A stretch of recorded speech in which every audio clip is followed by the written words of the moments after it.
The chandeliers were already shaking before anyone understood why. For a heartbeat, the guests assumed it was thunder rolling over the hills, just bad weather threatening to ruin the Carter Foundation gala. Crystal glasses trembled on white linen. A woman near the stage laughed nervously and said, "Please tell me that's not part of the entertainment." Then the sound deepened, turned mechanical, military. The tall windows facing the golf course lit up white as a black helicopter dropped out of the night sky toward the lawn. Wind slammed the glass so hard the silverware rattled. Guests staggered back. A waiter dropped his tray. And in the middle of all that panic, my younger sister Vanessa slowly set down her wine glass and looked straight at me. Her smirk vanished first. Then the color drained from her face.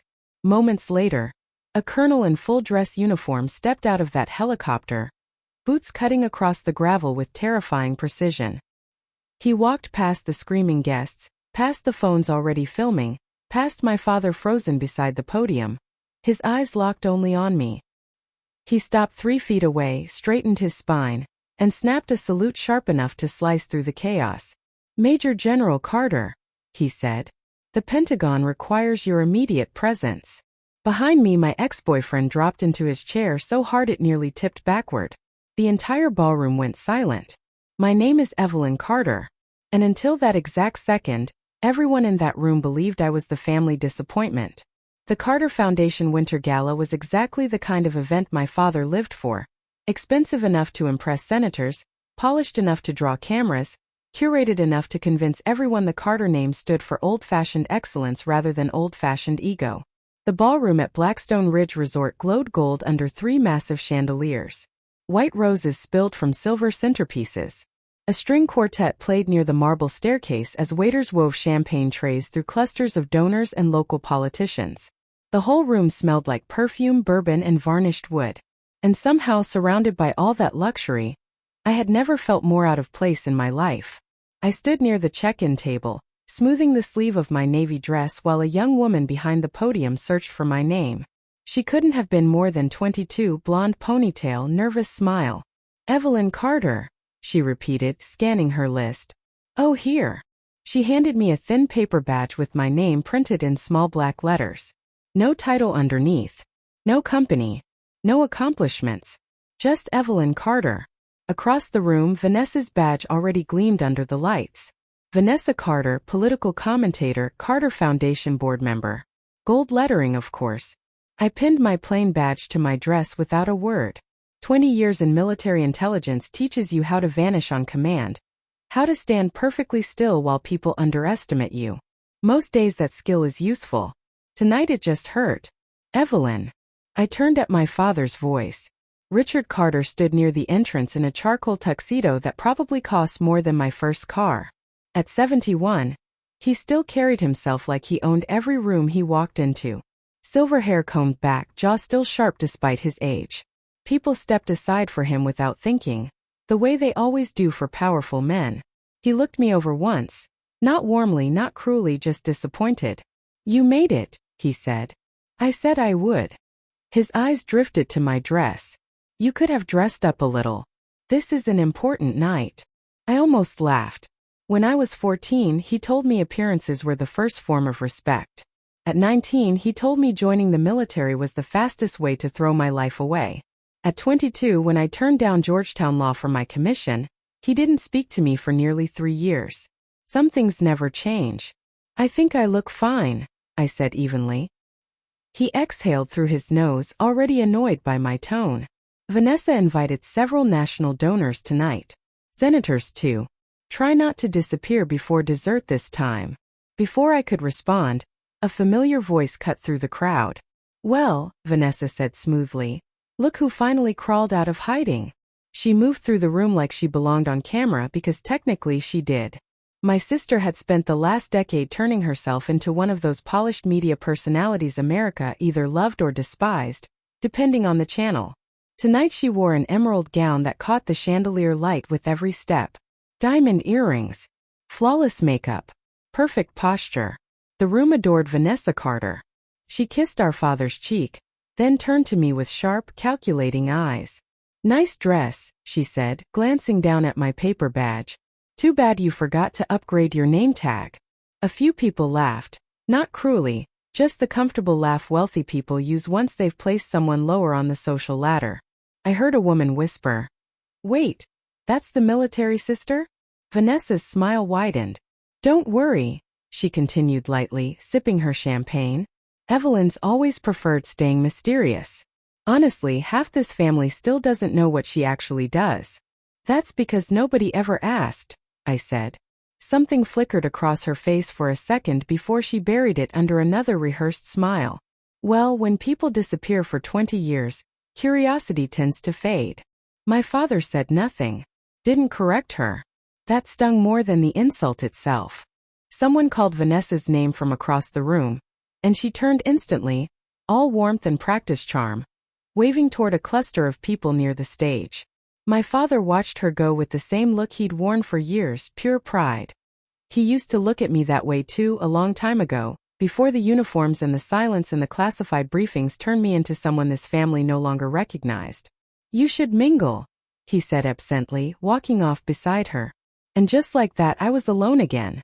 I found my assigned seat 20 minutes later, table 14 tucked near the kitchen doors. The prime tables up front were reserved for donors, politicians, and media faces. Vanessa sat beside a state senator under a soft spotlight near the stage. My father drifted from group to group, greeting people like royalty. I sat quietly in the back with strangers who barely remembered my name. "Evelyn." I looked up. Daniel Brooks stood beside the table, whiskey glass in hand. Time had been generous to him, the way it tends to be with men who live comfortable lives. Tailored suit, silver creeping into his temples, the easy confidence of someone used to courtrooms and admiration. 20 years ago, I thought I'd marry him. Then I chose West Point and he chose not to wait. "This is unexpected," he said slowly. "Hello, Daniel." He sat down beside me without being asked, studying my face. "You look different." "So do you. I hear Vanessa on TV all the time," he said. "Your father talks about her constantly." A pause. "I haven't heard much about you though. That makes two of us." He laughed softly, unsure if I was joking. "So what do you do now?" "Administrative work. Somewhere." I looked down into my water glass, and for a moment the crystal chandeliers dissolved into something else. War rooms, encrypted screens, dust-covered floodlights over a desert base. Young soldiers waiting on my orders. I blinked it away and smiled faintly. Something like that. Across the ballroom, Vanessa raised her glass in another toast. "The first time my father stopped looking at me like his daughter was the night I told him I wasn't going to law school. I still remember the smell of rain through the kitchen window that evening. The thick, heavy kind that rolls over Virginia in late September like something alive. I was 22, standing at the edge of our kitchen holding my Georgetown acceptance letter, while he read the financial section of the paper. My mother had been gone 3 years by then. Breast cancer, fast and merciless. After she died, silence moved into our house and settled into every corner, every hallway, every unfinished sentence at dinner. But nothing was ever as silent as the moment I told him I'd accepted my military commission instead. "You did what?" he asked, not even lowering the paper. "I signed this morning." That finally made him look up. I can still picture his face. Not anger at first, just confusion, genuine disbelief that his oldest daughter, the honor roll debate captain with a full scholarship, would walk away from the future he'd already built for her. "You got into Georgetown law." "I know. And you're throwing it away." "It isn't throwing it away." His jaw tightened. "The military," he said quietly. "That's the plan." Thunder rolled low outside. I gripped the counter until my fingers ached. "It means something to me." "No," he snapped. "It means you're being emotional. Reacting to September 11th like half the country instead of thinking clearly." "I am thinking clearly." "You had a future, Evelyn." I almost laughed.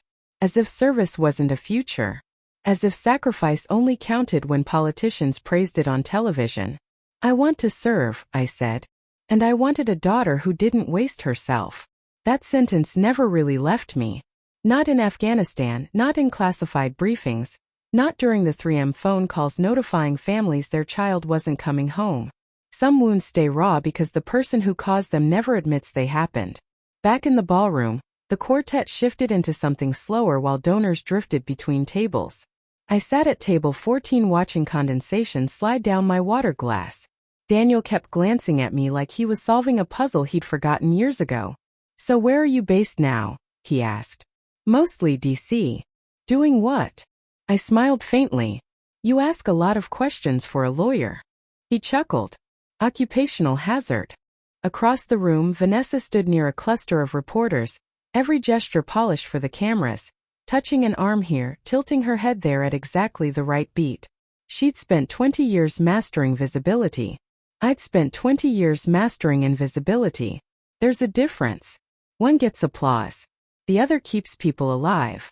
"You know," Daniel said carefully, "your father used to talk about you all the time back in college." "Used to." "He was proud of you." I looked at him until he grew uncomfortable. "I didn't say that," he added quickly. "You didn't have to. The truth just sat there between us. After I left for the military, my father slowly rewrote me into something easier to explain. First a phase, then a rebellion, then a mistake. By the time I made colonel, he'd mostly stopped mentioning me at all." Meanwhile, Vanessa rose beautifully into the role this family wanted. Public-facing, elegant, safe. She built charities, sat on panels, hosted fundraisers, learned exactly how to make powerful people feel smart in her presence. My father adored it. He adored her. And somewhere along the way, I became the daughter people lowered their voices about. A warm hand touched my shoulder. I turned to find Melissa Green standing there. And for 1 second the knot in my chest loosened. She looked almost exactly like she had in high school, just sharper around the eyes now, the kind of sharpness smart women get with age, less softness, more honesty. "Evelyn Carter," she said warmly. "I wasn't sure you'd actually show up." I stood and hugged her. "It's been a while." 20 years, she corrected. "You vanished." She glanced toward the front of the room, where Vanessa was laughing with 2 local politicians, then lowered her voice. "Your father's still telling people you joined the Peace Corps." I blinked. "What?" "At alumni events. Donor dinners. Whenever anyone asks about you, he says you're doing humanitarian work overseas." She paused. "I didn't realize until recently he never once told anyone you were military." Something cold settled in my stomach. Not surprise exactly, because some part of me already knew. Melissa leaned closer. "Evelyn, did you know your name was pulled from the Jefferson Hall of Honor list?" The noise of the ballroom seemed to fade. "What list?" "The alumni wall. You were nominated years ago, right after your first deployment." She hesitated. "Then your file just disappeared." Daniel frowned. "Wait, Evelyn was nominated?" Melissa nodded slowly, still watching me. "I was on the committee. Your father contacted the board himself. He said military service didn't align with the foundation's public image." She swallowed. "He asked them to leave you off." For a moment I couldn't hear the quartet anymore. Couldn't hear the room. Couldn't even feel the glass in my hand.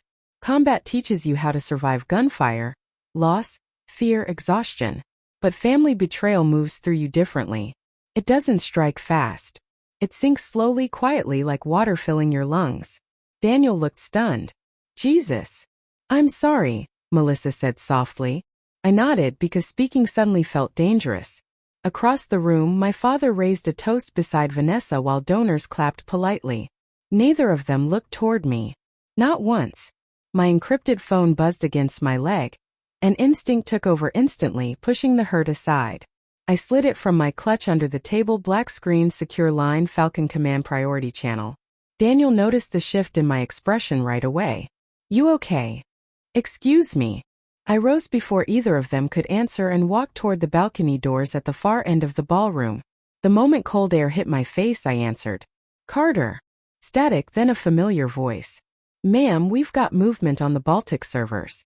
Cyber Command's requesting standby authorization." I stared out over the dark golf course. "How bad?" "Possible breach escalation." "Pentagon's discussing emergency mobilization." My own reflection hovered faintly in the glass. Navy dress, plain earrings, paper name tag. Nobody in that ballroom would have recognized the woman giving orders across a classified network at that exact moment. "Understood," I said quietly. "Keep Falcon team on readiness until I arrive." "Yes, ma'am." The line went dead. I stood there a while, letting the wind move through the trees below. Somewhere beyond those hills, people were sleeping peacefully because invisible men and women spent their lives guarding systems the public never even knew existed. Most Americans never think about cyber warfare. That's the entire point. I closed my eyes for a moment, then walked back inside. Back into the room where my family had spent 20 years pretending I didn't matter. By the time I returned, Vanessa was already on stage. The lights had dimmed around the tables, a soft amber spotlight following her across the platform near the orchestra. Guests settled back into their seats, champagne glowing gold beneath the chandeliers. A banner stretched behind her. Carter Foundation Winter Gala, honoring legacy and leadership. The irony nearly made me smile. Vanessa stood at the podium with effortless command, one hand resting near the microphone. "Tonight," she began, "we celebrate the people who shape communities, not through noise but through leadership." Polite applause rolled through the room. "My father taught me something important growing up," she continued, eyes sweeping the crowd. "Legacy matters. Service matters. But so does consistency. You build trust by showing up year after year, not by disappearing whenever life gets hard." A few heads nodded. I saw Melissa stiffen at the back table. "There are people who lead from the front," Vanessa went on, voice perfectly paced, every word rehearsed from years on camera. "And there are people who spend their lives hiding from responsibility, pretending silence makes them mysterious." That line landed exactly where she'd aimed it. A few people glanced my way. Someone near the center chuckled awkwardly. I didn't react. 20 years in military intelligence teaches you emotional control better than any therapist. You learn how to absorb humiliation without visibly bleeding. Still, something tightened painfully under my ribs. Vanessa lowered her eyes modestly as the applause scattered again. Then my father stepped forward, raising a crystal whiskey glass. "Before dinner ends," he announced, "I'd like to say something about my daughters." The room went quiet. I already knew this would hurt. Richard Carter loved public speaking because he understood performance, timing, emotion, optics. He knew exactly how to sound sincere while cutting someone apart. "When my late wife and I raised our girls," he began, "we believed character mattered more than success." His voice softened. "One daughter chose to dedicate herself to public service, to community, to building something lasting here at home." Vanessa smiled beside him, glowing under the light. "And the other?" He paused. For one terrible second I thought maybe, finally, he was going to defend me. Instead he sighed. "Well, sometimes children make choices their parents don't understand." Uncomfortable laughter rippled through the crowd. My throat tightened. Then he raised his glass toward Vanessa. "One daughter made this family proud." The applause came instantly, loud, warm, final. I sat perfectly still while hundreds of hands clapped for my sister. And somewhere deep inside, a younger version of me finally broke. Not the general.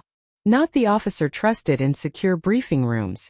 Just the daughter who used to wait at windows for her father to come home. The one who spent her whole life trying to become someone worth loving loudly. Daniel looked physically uncomfortable. Melissa stared at my father with open disgust. But neither of them said a word. Because rooms like this survive on silence. People tolerate cruelty all the time as long as it's delivered politely enough. Vanessa leaned back to the microphone. "Thank you, Dad," she said, voice catching with emotion. "I know Mom would be proud tonight too." That hurt worse than everything else combined because our mother would have hated this. She would have crossed that ballroom and shut the whole thing down. But she'd been gone a long time. And powerful people often get crueler once the only gentle voice in the room disappears. I lowered my eyes to the untouched wine glass in front of me. That's when I felt it. A faint vibration under the floor, almost too subtle to notice. A few guests looked around confused. The chandeliers trembled overhead. Then came the sound, deep, heavy, rotating. At first people assumed it was thunder again. A few nervous laughs drifting through the room. Then the windows exploded with white light. Someone screamed. The massive glass panels overlooking the golf course flashed bright as military searchlights swept the lawn. Silverware rattled against china. The orchestra cut off mid-note. "What the hell is that?" someone shouted. The sound grew sharper. Rotor blades, close, very close. Guests rushed toward the windows as the building shook under the weight of a descending aircraft. Napkins scattered. Champagne tipped sideways. A chandelier swung hard enough to make several women gasp. And outside, dropping through the darkness like something out of a war film, a matte black Black Hawk helicopter touched down on the resort lawn. Chaos broke loose. Phones came out everywhere. Reporters scrambled toward the doors. Security ran for the entrance, completely unprepared for a military aircraft landing in the middle of a charity gala. Wind battered the windows as the rotors slowed. Vanessa stood frozen near the podium. My father's whiskey glass trembled in his hand. Daniel whispered, "Jesus Christ." The side door burst open. Cold air rushed through the ballroom as two soldiers entered first, scanning the room with practiced precision. Behind them came a tall colonel in formal dress uniform, ribbons catching the chandelier light. Every conversation stopped. Every movement froze. The colonel ignored the crowd completely. Ignored the cameras, ignored Vanessa, ignored my father. His eyes locked directly onto me. And in that instant, the entire ballroom seemed to understand something enormous all at once. He crossed the floor with calm, deliberate steps while guests stumbled out of his path. The only sound left was the fading thunder of rotor blades outside. I rose slowly from my chair. He stopped 3 feet away. Then, in front of every donor, politician, reporter, and family member in that room, he snapped into a sharp salute. "Major General Carter," he said clearly, "the Pentagon requires your immediate presence." Absolute silence crashed over the room. Behind me, Daniel's chair scraped violently against the marble as he sat down hard. A wine glass shattered somewhere. Vanessa's face had gone completely white. My father looked like the breath had been knocked clean out of him. Near the front tables, a woman whispered a word nobody in that room had ever imagined belonged to me. "General." The colonel lowered his salute slightly. "Ma'am," he said, quieter now. "Falcon Command has authorized immediate extraction." I held his gaze for one long second, then nodded once, professional, controlled. The same calm I'd carried through deployments, emergency briefings, and casualty reports for nearly 2 decades. Finally, I turned toward my family, toward the people who had spent half my life pretending I was insignificant. My father stared at me like he no longer recognized his own daughter. Vanessa looked frightened now, not embarrassed, frightened. For the first time all night, I spoke loud enough for the whole ballroom to hear. "I didn't disappear," I said evenly, the helicopter still thundering behind my words. "I chose to serve somewhere you couldn't see." Nobody laughed this time. By sunrise, the internet had already turned me into a story, not a person, a story. The footage spread before the helicopter even cleared Virginia airspace. Someone near the ballroom windows had caught the whole thing on their phone. The searchlights sweeping the lawn, the Black Hawk dropping out of the dark, the colonel saluting me in front of half the state's political elite. By morning, the clips were everywhere. Mystery General humiliates family at charity gala. The invisible daughter. Who is Major General Evelyn Carter? The media moved fast once they sensed contradiction.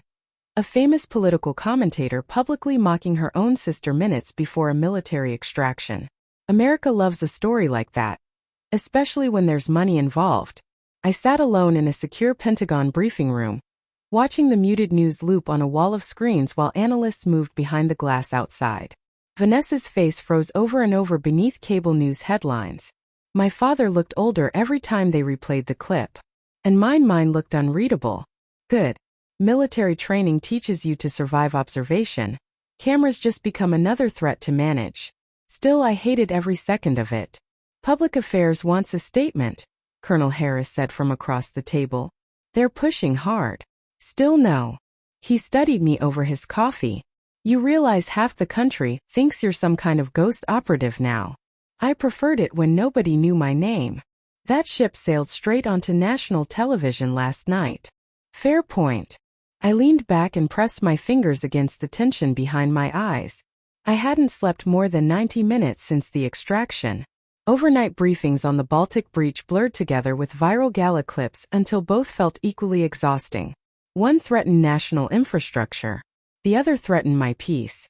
Strangely, the second one felt harder. A soft knock interrupted the room.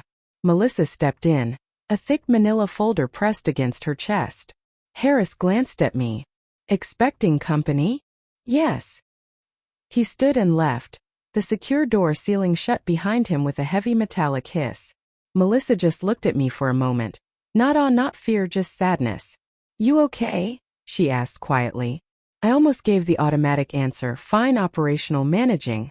Instead I exhaled. No. That seemed to surprise her. She sat across from me and set the folder down between us. I found more. Something in her voice made my stomach tighten. More what? She opened it carefully.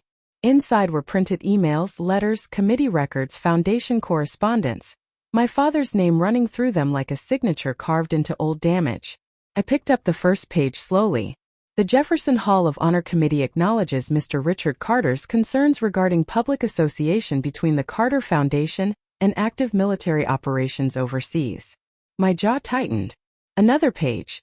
Due to potential donor sensitivities, we agree it may be best to postpone recognition until circumstances become more publicly appropriate. Another. Vanessa Carter has graciously offered assistance in redirecting media attention toward the Foundation's civilian initiatives. I stopped reading. The room felt suddenly airless. Melissa watched me carefully. There's more. I figured there would be, I said. People who erase others rarely stop after one attempt.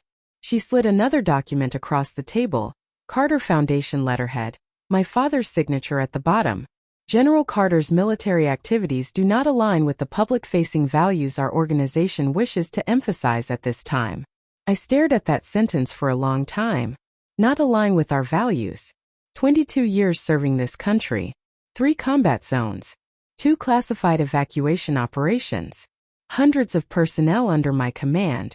And somehow I still embarrassed the family brand. Evelyn, Melissa said softly. Vanessa knew about all of it. That hurt worse than anything else. Not because I thought my sister incapable of betrayal. Because some small stupid part of me had hoped she only wanted attention, not erasure. She helped him, I said. Melissa nodded. She handled most of the Foundation's communications for years. Some of these emails came straight from her account. The silence between us stretched on.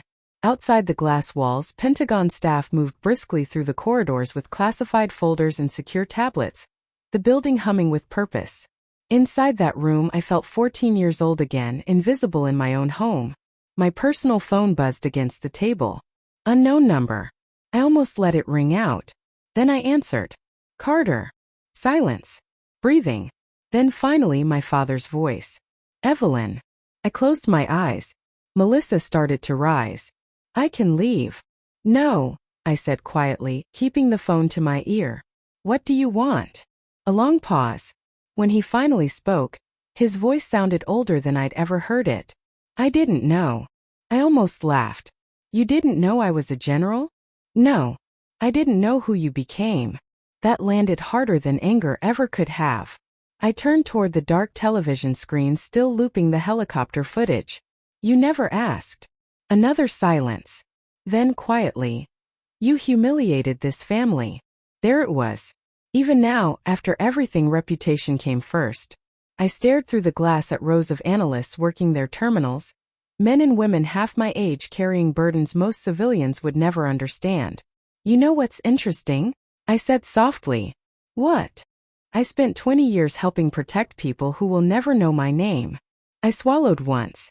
And somehow the only thing that ever truly broke me was wanting my own father to be proud of me. The line went dead silent. When he finally spoke again, his voice cracked. I wanted a daughter people admired. I looked down at the paper spread across the table, at 20 years of quiet, careful erasure. Then I answered with the calm that only comes after enough pain finally burns itself clean. You had one, I said gently. You just couldn't recognize her without applause. My father stopped breathing for a moment. I heard it, that sharp, quiet inhale people make when the truth finally reaches somewhere their pride can't protect. Then the line disconnected. I lowered the phone slowly. Melissa studied me. How are you that calm? I thought about Afghanistan. About casualty notifications delivered to mothers at dawn. About 19-year-old soldiers pretending not to be afraid before an operation. About standing in command centers knowing one wrong call could bury dozens of people. Then I looked back down at 20 years of family betrayal laid out on a conference table. Military training, I said. But that wasn't the whole truth. The real answer was sadder. You stay calm long enough, and eventually silence just becomes part of your bones. A sharp alert flashed across the monitor behind me. Baltic network escalation detected. Colonel Harris stepped back in. "We've got movement," he said grimly. I rose immediately, every cracked piece of me sealing back beneath operational focus. Mission first always. But before I followed him out, Melissa caught my arm gently. "Evelyn." I turned. Her eyes softened. "They tried to erase you," she said. "And somehow you still became someone extraordinary." I held her gaze for a second, then gave her the smallest smile of the night. "No," I said quietly. "I just refused to disappear." The metal was heavier than I expected, not physically. Physically it rested light against my uniform under the spring sunlight on the south lawn of the White House, a blue ribbon and gold star catching flashes from the press cameras lined up behind the barricades. But emotionally it carried 22 years of silence, classified briefings, overseas deployments, encrypted calls in the middle of the night, funerals where names were folded quietly into flags while the public kept living, never knowing what had almost happened behind the curtain. The military band played softly while rows of officers stood at attention beneath white tents. Senators, generals, reporters, families. In the third row, seated quietly beside Melissa Green, sat my father. Richard Carter looked smaller now, not weak, just human. Age had finally caught up to him in the weeks since the gala. The certainty he'd carried his whole life seemed worn thin, like the truth had a weight of its own and he'd spent too long trying to hold it back with pride alone. Vanessa sat beside him in a plain navy dress, no jewelry, no television makeup. The first time I could remember seeing her without it. No cameras chasing her anymore. No rehearsed smile. Just a tired woman watching quietly as the President of the United States pinned the nation's highest military honor onto my uniform. "Major General Evelyn Carter," the President said, "served this country with extraordinary courage, leadership, and sacrifice in operations many Americans may never fully know." The applause that followed was steady, respectful, earned. I stood through it perfectly still. Discipline becomes instinct after enough years, but underneath the composure, something pressed hard against my ribs. Not pride. Relief. Relief that I no longer had to pretend invisibility didn't hurt. The President stepped back, then said quietly, just for me, "Thank you for carrying burdens most people never even saw." "Thank you, sir." As the applause swelled again, I turned to face the crowd, hundreds of faces, hundreds of eyes, and one young cadet near the back caught my attention. Maybe 19, West Point gray, hands clenched at her sides like she was fighting back tears. I recognized that look. I used to wear it myself. The ceremony ended under bright spring skies, reporters shouting questions as officials moved across the lawn. The band kept playing as guests drifted toward reception tents decorated in white roses and military banners. I slipped away as soon as protocol allowed. Some habits never leave you. After years inside classified operations, crowds stop feeling like celebration and start feeling like exposure. I walked alone down a quiet stone path behind the reception area, breathing in fresh-cut grass and cherry blossoms. For the first time in weeks, nobody followed me. No cameras, no analysts, no helicopters. Just silence. Then footsteps approached slowly behind me. I already knew who it was before he spoke. "Your mother would have loved today." I turned. My father stood a few feet away, hands folded awkwardly in front of him. No reporters, no audience, no performance left. Just age, just regret. Neither of us spoke for a long moment, the wind moving softly through the trees overhead. Finally he looked down at the gravel path between us. "I spent 20 years telling people I lost my daughter," he said, his voice rough. "Truth is," he swallowed hard, "I never bothered to find her." Something shifted painfully in my chest. Not healed, not completely. Some wounds never fully close, they just scar over enough to stop bleeding every day. My father looked at me like he was finally trying to memorize someone he should have understood years ago. "When that helicopter landed," he said, shaking his head, "I realized everyone in that ballroom respected you more in 10 seconds than they've ever respected me in 70 years. That isn't true." "Yes," he said quietly, "it is." I looked away toward the White House lawn glowing in the afternoon light. "I didn't need applause from you," I said softly. "No." His eyes lowered. "You needed love." That nearly broke me because for the first time in my life, he finally understood the difference. He stepped closer, carefully, like approaching something fragile. "I don't expect forgiveness overnight," he said. "God knows I haven't earned it. But if there's still room somewhere in your life for an old man who got almost everything wrong." His voice failed. And suddenly I wasn't looking at Richard Carter, the public figure, anymore. I was looking at a 71-year-old father realizing, far too late, that pride had cost him decades with his daughter. I stepped forward and hugged him. Not dramatically, not tearfully, just quietly. His shoulders shook once before he steadied himself. Behind him, Vanessa stood a few yards away near the path, watching us in silence, her eyes red. For a second we just looked at each other. Then my younger sister crossed the distance and stopped in front of me. "I'm sorry," she whispered. "No excuses, no speeches, no spin. Just sorrow." And somehow that made it real. I nodded once. That's a start. 3 months later, I accepted a teaching position at Fort Liberty. Everyone assumed I'd move into politics after the medal ceremony. Cable networks offered interviews. Publishers offered book deals. Universities offered fellowships. I turned all of it down. Fame had never interested me. Mentoring did.